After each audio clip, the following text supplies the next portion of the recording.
Pourquoi tu es mort ou pourquoi vous êtes mort.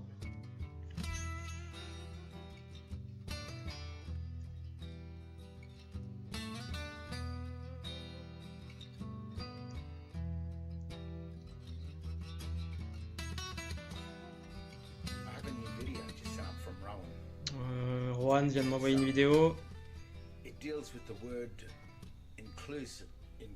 Ça explique les mots inclure et exclure, leur version latine inclusio exclusio, mais aussi le mot naissance, birth en anglais, et la signification de ce mot. Et le mot exclure et inclus sont utilisés en double langage, double speak. C'est aussi utilisé sur une facture pour inclure ce qui est dans la facture, donc dans un sens légal. Ce qui est inclus exclut tout le reste. Donc quand ils utilisent ce mot inclus, un terme légal, attention, c'est utilisé dans le sens légal. Donc, les politiciens adorent utiliser cela, et les médias classiques, quand ils disent quelque chose, incluant quelque chose, ce qui est inclus exclut tout le reste, dans un sens légal. Donc, dans cette vidéo, Rohan explique quelques trucs en relation à la naissance et la signification officielle du mot naissance et ce que cela inclut. Voilà, c'est une vidéo assez courte, mais c'est super intéressant. C'est bien que Rohan est toujours là, toujours en bonne santé et toujours libre. Regardez cette vidéo. Ouais, Rohan s'est tapé quelques mois de prison, je crois. Bienvenue donc à la chaîne Justinien Deception.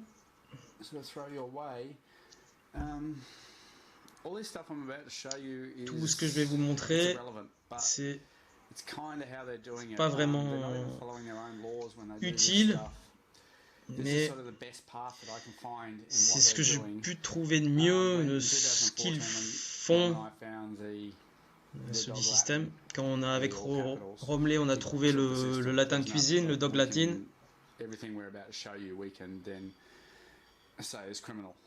Tout est, on peut dire que tout est criminel en fait. Et je vais vous montrer ce qu'ils font dans leur système. Même des fois, ils font même pas ça, mais je l'explique au plus près ces présomptions, leurs présomptions et comment ils justifient ce qu'ils nous font. On est illettrés et pourquoi on est mort. Donc je commence au début, ce qui est le plus haut, donc l'ONU. Ils sont appelés l'ONU parce que c'est mieux que de s'appeler le Vatican, la compagnie du Vatican qui détient les esclaves.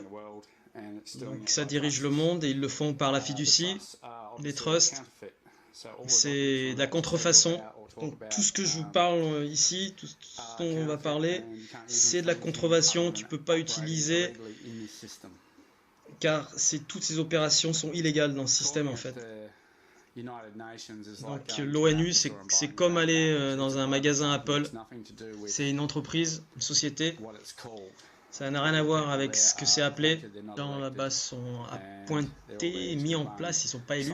Ils sont tous là pour gérer la fiducie internationale, le situs trust. Et situs en latin, ça veut dire la location, l'endroit, le poste, la position. Donc je vais vous montrer comment l'ONU contracte avec le Vatican en fait. Une belle contrefaçon. Ça c'est la convention de la Hague, statut 1991, donc mis en place par le Commonwealth d'Australie, par la société Australie. On voit le logo de l'Australie, tout en capitale, et leur emblème. Donc cet acte, chapitre 1, article 1, Donc ça, c'est tous les accords sur le trust, la fiducie. Première chose qu'on aurait de se demander, c'est pourquoi l'ONU a une législation sur le trust en Australie. La police d'État financée par les Nations Unies, une compagnie internationale étrangère, des banquiers européens privés. Donc pourquoi l'ONU, on reconnaisse cela? Cela pourrait être fait individuellement entre chaque pays par le biais de traités, mais ils le font comme cela. Et c'est comme ça, donc on est en sous-contrat. Il y a beaucoup de mots, donc je vais essayer de simplifier. Dans les buts de cette convention, le terme trust, fiducie réfère aux relations légales créées inter vivo, et sur la mort, c'est la mort qui est le mot intéressant ici. Inter vivo, c'est durant la vie, donc par donation, par une personne. Rappelez-vous que la personne est une corporation, une entreprise, une société, d'après le code pénal 1900 qu'on a vu dans une autre vidéo. Donc le settlor, c'est celui-là qui règle toutes les dettes. Donc quand tu donnes ton patrimoine à une personne de confiance, le trustee, le fiduciaire, quand tu meurs, ils deviennent le settlor, donc le bénéficiaire. Quand tu meurs, il devient l'exécuteur, l'administrateur du trust. L'exécuteur est le fiduciaire d'un patrimoine mort. Donc tout le patrimoine donc, est mis sous le contrôle d'un trustee pour le bénéfice du bénéficiaire ou un autre but spécifié. Donc il ne parle pas que nous redevenions le bénéficiaire. Ils ne s'attendent jamais à cela. Donc la fiducie a les caractéristiques suivantes. Donc ça définit que ça ne fait pas partie du patrimoine du trustee, que le titre est au nom du trustee, du fiduciaire. Donc c'est le nom de corporation qu'on met sur votre acte de naissance, la fameuse fraude au nom d'une autre personne, et cette autre personne c'est vous, sous la forme du surnom, du nom de famille. Et quand tu es sous le prénom chrétien, le nom de marque chrétien, tu es le bénéficiaire. Quand tu reviens comme fiduciaire de toi-même, fiduciaire du fiduciaire, de ton propre patrimoine, tu reviens enfin comme l'autre personne. Il faut qu'ils vous ramènent dedans, qu'ils vous gardent dedans. C'est ce qu'ils ont fait ici dans ce texte. Donc le trustee, le fiduciaire, a le pouvoir et le devoir en respectant et la comptabilité. C'est là qu'interviennent toutes les lois qui vous rendent responsables et les devoirs. Les conditions générales de vente, les lois de jure, les termes des conditions et conditions générales de vente auxquelles vous avez accepté d'être le fiduciaire de votre propre patrimoine. Et tout en bas, on voit le truc important. Le settlor se réserve certains droits et pouvoirs, et le fait que le fiduciaire lui-même peut avoir des droits comme bénéficiaire. Ici, là, ils vous disent directement que vous avez le droit d'être le bénéficiaire, mais tu ne l'es pas car tu es le fiduciaire toi-même. Et cela n'est pas nécessairement inconsistant avec l'existence d'un fiducie. Ça veut dire que vous ne pouvez pas être le bénéficiaire si vous êtes le fiduciaire en même temps. Donc, tu vas en avoir le bénéfice ou tu vas payer pour les bénéfices à quelqu'un d'autre. Car sous la loi fiduciaire, tu ne peux pas être les deux, en droit fiduciaire. Tu es le fiduciaire de ton propre patrimoine et pas le bénéficiaire de toi-même. De ton patrimoine, c'est toi qui as l'argent. Si tu es le fiduciaire, c'est toi qui dois payer. Tu ne peux pas être les deux personnes du même trust. Tu es le fiduciaire de ton propre patrimoine. Une petite compagnie qui implique la police et des autres agents fiduciaires dans la pyramide, de la reine jusqu'à la police, jusqu'à toi.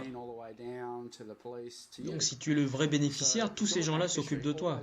Et si tu es le fiduciaire, non seulement tu dois gérer le patrimoine, mais tu dois aussi t'occuper de tous les gens au-dessus de toi. Tous les riches, tu dois les payer. Tous les militaires, pour vraiment s'occuper de ce patrimoine, de ton patrimoine, pour personne que te le prenne. Ils sont là pour cela, ces gens-là. Mais tu t'es envoyé toi-même tout en bas de l'échelle, en fait, dernier du rang, tous ces autres fiduciaires et agents. Donc il y a un argument, certains s'appellent, c'est moi, le crown, la couronne. Je sais que certains le font. Moi, je pense pas que ça soit une super idée, en fait, car la couronne, en fait, c'est le premier fiduciaire, en fait. Et la police est fiduciaire de la couronne. Donc en clamant la couronne, vous devez juste un officier un peu plus haut, plutôt que de retourner comme le vrai bénéficiaire. Enfin, moi, c'est ce que je pense. Donc qu'est-ce qui se passe? L'article 3 dit que la convention s'applique seulement aux trusts créés volontairement et avec une preuve écrite. Donc dans la définition de preuve écrite, c'est une forme d'information dans la Nouvelle-Galles du Sud ou du Queensland. C'est l'acte de naissance et pas l'extrait de naissance, tout ce que vos parents ont rempli à votre naissance. C'est un formulaire assez long aux États-Unis. C'est le formulaire qui crée la preuve du trust, de la fiducie. Tes parents, en fait, sont les trustors, les administrateurs. L'état civil devient le trustee fiduciaire. Tes parents ont fait confiance à l'état civil de te confier ton patrimoine, ce qui est une grosse erreur, car il ne faut pas leur faire confiance du tout. Ils ne mettent pas le mot trustor, mais informant. Et si tu fais une recherche Google dans Informant, tu as toutes sortes de définitions qui sortent. Une balance, un collabo, tout ce genre de définitions. En gros, tes parents t'ont vendu. Donc il y a un trust, une fiducie là, et ils devraient en avoir une, un patrimoine, et ils veulent bien le garder. Pourquoi l'état civil se rendrait-il volontaire si gentiment? Il le fait parce qu'il n'y a aucune condition en fait sur l'acte de naissance pour être le fiduciaire. Il doit simplement être le gardien du registre des documents, des actes. Donc tes parents ont rempli un formulaire, ont écrit sur un registre, et elle l'a tamponné en disant je vais en être le gardien de ce patrimoine, et le garder pour vous, car elle sait qu'elle peut me rendre un acte de naissance qui dira que je suis son fiduciaire. Donc l'état civil me porte volontaire pour être le fiduciaire, et toi tu te portes volontaire pour être le fiduciaire du fiduciaire de l'état civil. Maintenant réfléchis à cela. Es-tu vraiment le trustee fiduciaire de l'état civil de ton propre gouvernement de jure? Ou pour l'Australie, es-tu involontairement devenu le trustee fiduciaire de l'état civil d'une corporation étrangère des États-Unis enregistrée sous le nom de Commonwealth d'Australie, détenue par l'Union européenne et le système bancaire romain de Rothschild, un cartel bancaire étranger? Est-ce que c'est ça la tromperie de l'échange sec, où t'as rien en retour en fait? Ou ici les Australiens sont-ils les réels bénéficiaires de cette compagnie étrangère enregistrée dans le district de Columbia? Donc tu vois comment ça marche, tes parents remplissent le formulaire ou le registre et ils créent le patrimoine. L'état civil t'appointe comme le plus bas des fiduciaires de ce patrimoine pour le gérer. Ouais, c'est une super arnaque, c'est super intelligent comme ils l'ont fait. C'est pour ça que ceux qui l'ont fait, c'est pour ça qu'ils vous vous débarrassez de l'acte de naissance en fait. Je sais que beaucoup disent il faut le poster, il faut qu'il soit tamponné, tous ces trucs là, moi en fait je pense que vous pouvez pas le faire. Je pense qu'il faut redevenir le bénéficiaire. On n'a pas de business dans leur monde à eux en tant que bénéficiaire. C'est le monde des fiduciaires, des trustees. Un monde souterrain, hein, les égouts, les langages secrets, les codes sataniques. C'est ce que la Bible, je pense, essaye de dire, en fait, signifie ne mange pas du fruit de la connaissance, ne deviens pas fiduciaire de toi-même, en gros. Ne t'habille pas, donc ne prends pas le nom. L'acte des compagnies, des entreprises trustee fiduciaires, 64, donc la convention de La Hague est un acte fédéral, détermine et explique le rôle du fiduciaire. Ça c'est un acte de la Nouvelle-Galles du Sud. Donc moi je cherchais le lien en fait entre trustee fiduciaire et compagnie entreprise et j'ai trouvé cet acte en fait. Donc ça c'est une compagnie fiduciaire qui a donné en gros votre patrimoine. Cet acte autorise l'état civil à leur donner la gestion du patrimoine et leur permet de faire exactement ce qu'ils veulent avec. Donc ils peuvent devenir l'exécuteur et d'établir le testament, donc l'héritage, une lettre d'administration, donc ils peuvent écrire le testament et faire ce qu'ils veulent avec le patrimoine, votre patrimoine. Mais bien sûr, vous êtes mort. Tu es mort parce que c'est eux l'exécuteur. Ils ne sont pas les fiduciaires, ils sont ton exécuteur. Là, cela leur permet de faire une demande à la Cour suprême, de par ton acte de naissance, donc de mort, d'obtenir un droit testamentaire d'héritage. Car ils disent, il est mort, on ne le trouve pas. Il est parti. Donc la personne nommée comme exécuteur peut autoriser une société fiduciaire de prendre l'administration. Ligne 5, voire cour ou tribunal de succession dans les définitions en bas. Ils peuvent gérer ton patrimoine et en faire ce qu'ils veulent. Une de ces compagnies est perpétuelle et ils administrent cela par la JP Morgan. Dans l'acte, ça précise le genre de compagnie qui fait cela. Donc moi j'ai essayé de contacter la Cour suprême de Nouvelle-Galles du Sud. Je leur ai demandé si mes documents d'acte de naissance sont passés par le tribunal des successions en fait. Mais j'ai toujours pas eu de réponse depuis que j'en ai fait la demande, gros silence. Je pense qu'ils en ont peur. Donc, elles sont autorisées, elles peuvent obtenir des lettres, donc on leur donne l'autorisation de gestion de patrimoine. Au lieu de faire la demande, autoriser la compagnie fiduciaire de faire la demande. Donc voilà, d'administration, donc ils font ce qu'ils veulent. Ils gèrent votre patrimoine, ton business, à travers la Fed US, la JP Morgan, jusqu'à l'ONU, comment ils accèdent à ton compte, ton patrimoine. carte a disparu et un homme mort n'a aucun droit. Et donc il peut utiliser cela pour investir sous couvert de toi et de prendre les intérêts. Mais sous l'acte C8QV, ils sont obligés de redonner en fait. Dans la section 4, ça c'est le remède. Mais désolé, je ne l'ai pas mis dans cette vidéo. J'aurais dû avoir les pouvoirs pour déléguer la fiducie à une entreprise fiduciaire. Alors ça c'est la partie de l'acte qui permet à l'état civil de la Nouvelle-Galles du Sud de donner votre part de la Nouvelle-Galles du Sud à une entreprise privée. Les droits miniers, la terre, etc. Power of Attorney, c'est les pleins pouvoirs, c'est donner son mandat. Dans une page d'un livre que j'ai trouvé en faisant mes recherches, le livre s'appelle donc le pouvoir, plein pouvoir en Australie et en Nouvelle-Zélande. Preuve d'identité du donneur et des données. Donc cet acte dit vraiment que c'est une preuve donc d'une donation des pleins pouvoirs. Sous la fiducie royale, sous les actes du cadastre, donc ils prennent les terres, Land Title Acts et Royal Trust Company, on voit cela. Donc c'est la couronne qui vient prendre toute volée. Elle fait partie de cela, cette mafia. Donc ils doivent prouver qu'ils ont les pleins pouvoirs. Ils n'ont pas le document original, ils ont dit qu'ils l'ont détruit. Je pense qu'ils les ont juste échangés en fait. Il me reste à vérifier ces trucs-là encore, mais je vous dirai ça. Donc ils ont une copie de ces documents pour prouver qu'ils sont le fiduciaire, l'administration, car ils doivent vous enlever votre domination de patrimoine avant de pouvoir vous la redonner sous une autre forme, un autre rôle, votre rôle de trustee fiduciaire. Non, cette partie fait vraiment peur. Preuve de certificat. Donc quand une entreprise fiduciaire est l'exécuteur ou l'administrateur, ou que la loi l'autorise à administrer un patrimoine d'une personne décédée, donc je peux avoir maintenant un certificat maintenant que tu es mort. Et ce qu'ils peuvent faire, c'est que malgré tous les autres actes ou lois du pays, c'est que c'est accepté comme preuve prima facie. Tu peux pas l'argumenter, donc tu peux pas le débattre, tu peux pas donner d'autres preuves de la mort de la personne décédée. Donc sans aucune autre preuve, tout ce qu'ils ont à faire, c'est faire une demande de lettre pour dire qu'ils sont l'administrateur et que tu es mort. C'est tout, c'est ça la fiction légale, ta mort légale, numéro 32A. En fait, ça fait peur cette loi là.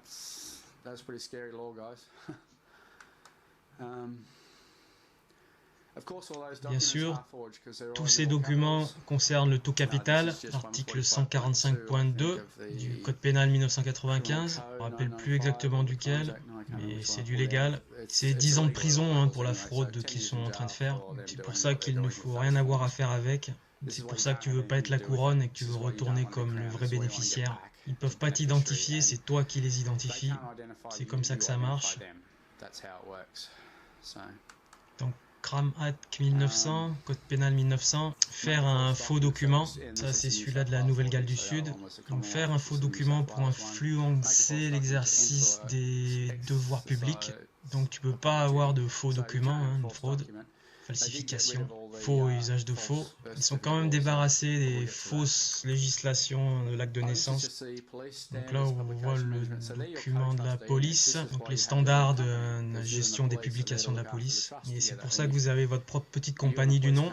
Alors la police doit gérer le trust, votre trust, les catégories de la police. Si tu vas au tribunal, c'est le tribunal qui décide ce qui est mieux pour ton capital, ton patrimoine. Donc quelque part tu deviens un officier de police au tribunal. Donc là le document c'est leur manuel de style, l'utilisation du tout capital, présenter des mots en lettres capitales, incluant les noms de famille et les noms d'endroit, n'est pas approprié dans les écrits business, l'écriture classique. C'est pas que c'est inapproprié, c'est que c'est illégal en fait. 254 utilisation de faux documents, 255 possession de faux documents, 256 possession d'équipements pour faire faux documents, la partie 5A du Code pénal 1995, la partie 7A, utilisation d'informations fausses et tromperies, 7A, 7B, 7C, application, information, documents faux, tromperie. Donc je suis content qu'ils ne considèrent pas cela comme approprié, car c'est criminel. Tu utilises la lettre capitale pour commencer une phrase ou pour indiquer un nom propre, le nom d'une personne. Donc là ici ils disent à la police n'utilisez pas le capital, enfin l'écriture tout capital. Sauf l'exception, et ça c'est la partie étrange, cela s'applique à tous les documents de la police du Nouvelle-Galles du Sud, excepté les documents légaux. Ils doivent être une contrefaçon. Donc voilà, ça sort directement du manuel de style de la police. Vous pouvez aller le vérifier. La police ne fera que faux ou usage de faux si tu dois aller au tribunal dans les documents. Ils ne commettront que ce crime. Et là, c'est intéressant car sous les principes de Nuremberg, donc les statuts de Rome sous laquelle la Cour de justice mondiale opère, que si tu es un officier et que tu suis un ordre légal, et ça, c'est ce cas-là ici, et ben t'es cuit, hein. Tu vas être coupable. C'est ce qu'ils ont fait avec les nazis. Hein. Donc ces policiers sont coupables hein, sous le principe de Nuremberg. Il y en a un autre où l'officier supérieur sont aussi responsables, mais je ne me rappelle plus exactement duquel. J'y reviendrai. Police et normes d'image de marque, donc de la police de la Nouvelle-Galles du Sud, la branche des affaires publiques. Donc c'est une corporation, une entreprise, une société. Hein. Donc il leur faut l'entité équitable, ils ont besoin de votre consentement. Et on a parlé d'être volontaire juste avant. Dans l'acte, quand tu es volontaire, donc quand tu es volontaire, hein, t'es pas payé, t'as pas de droit. C'est ça, être volontaire. Hein. Donc t'as aucun droit sous la loi. Et il n'y a pas d'équité dans le volontariat. Tu donnes, ton équité elle est là, tu t'es porté volontaire, donc tu n'as aucun droit. Tu n'as pas été payé pour le faire. Donc passons à la contrefaçon. Ça c'est l'article toujours de la Nouvelle-Galles du Sud. Une personne fait un faux document dans l'intention qu'une autre personne l'utilise. Donc voilà, c'est très clair. C'est ce que la police fait.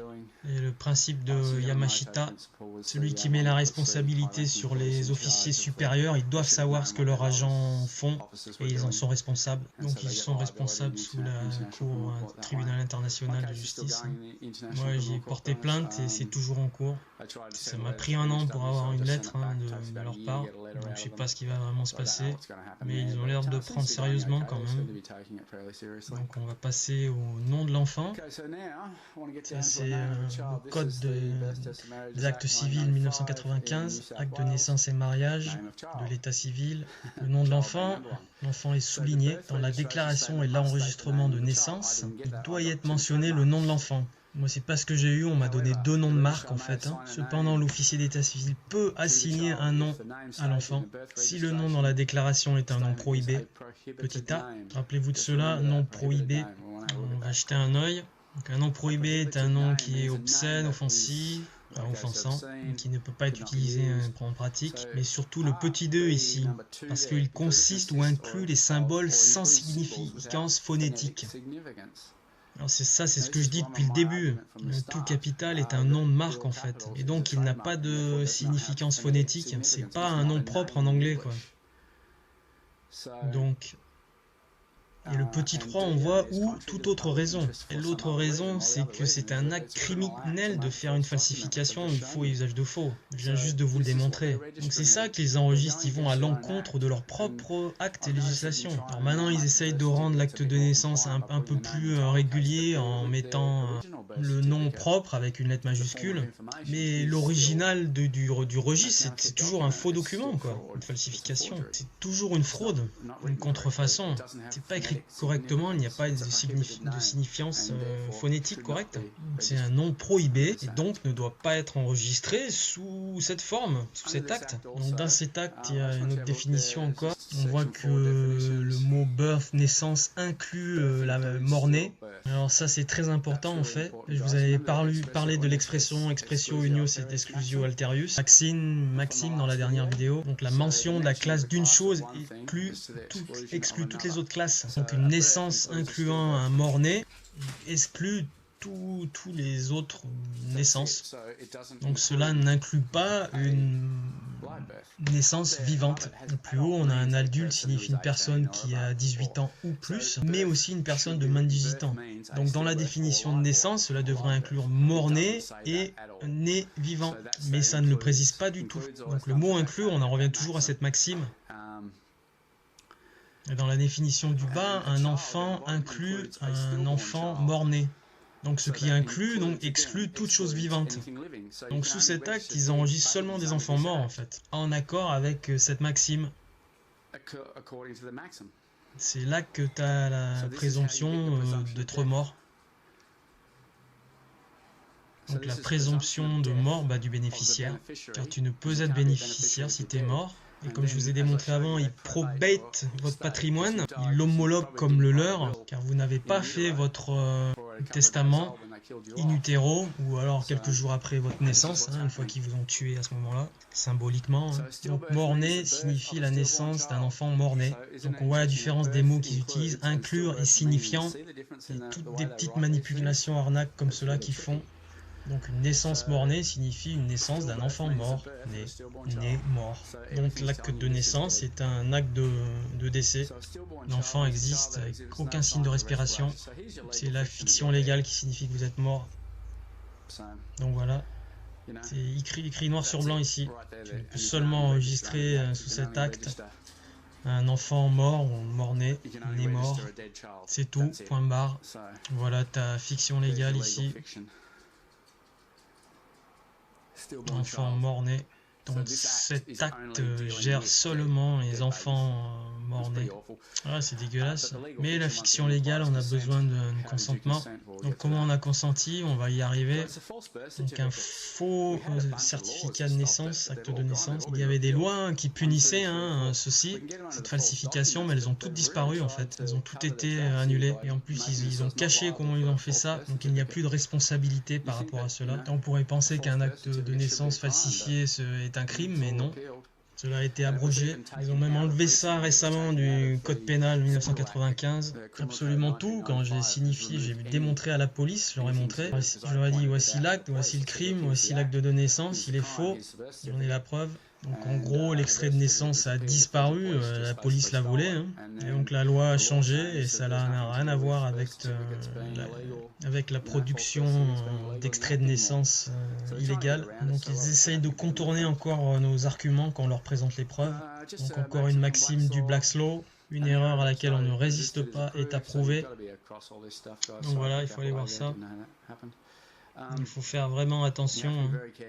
Donc, il faut faire vraiment attention à quoi vous donnez votre accord. Tu ne peux pas aller dans mon tribunal comme ça. La police peut te détenir ici 4 heures et après ils sont obligés de te laisser partir. On ne signe rien, ne soit d'accord avec rien, obligé de te garder un peu et de te laisser partir. Le boulot de la police, c'est d'avoir ton consentement à ce contrat. Et tu as le droit de consentir ou de pas consentir. Et je vais vous montrer comment ça marche. C'est ici, c'est la dernière image de la présentation, dernière ligne.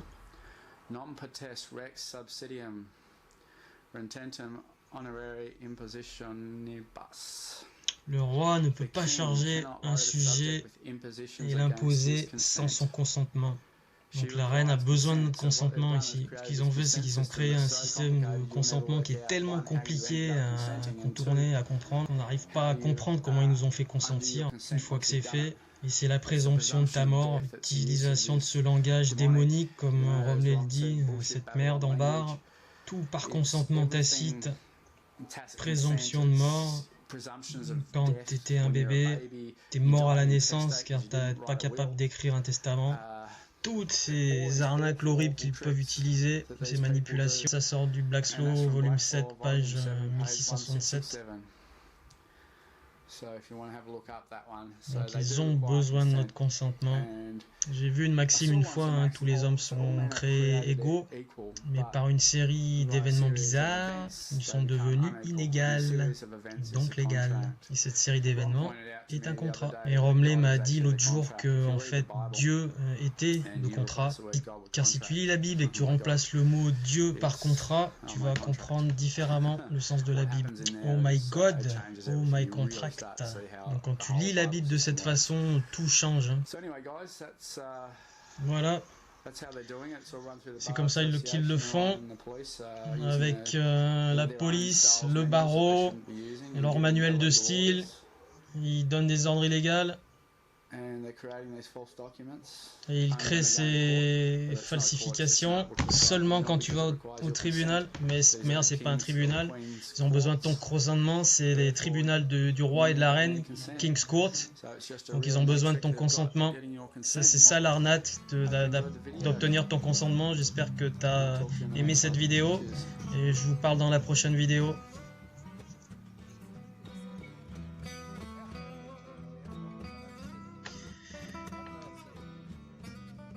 C'est comme ça qu'une large corporation étrangère ont pris l'eau des Australiens par la déception d'une autorité étrangère internationale des Nations Unies, compagnie internationale avec la déception grammaticale, la tromperie grammaticale. En notre insti, les industries sont détruites les unes après les autres par ces entités. Avec leur politique d'entreprise, ils détruisent l'économie de l'Australie et la laissent vulnérable à l'attaque et à la reprise d'autres entreprises étrangères phagocytées par les entreprises américaines. Elles font ça de toute manière. Est-ce que c'est une guerre silencieuse qui se passe contre les gens de ces corporations étrangères? Donc international signifie communisme, on peut rajouter que c'est le collectivisme de Davos d'ailleurs.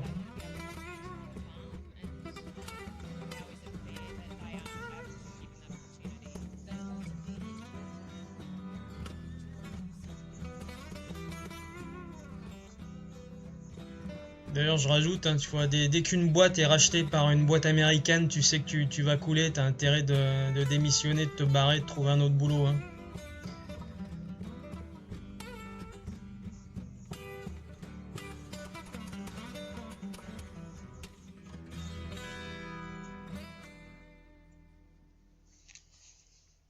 Traduction, Jack Fruit.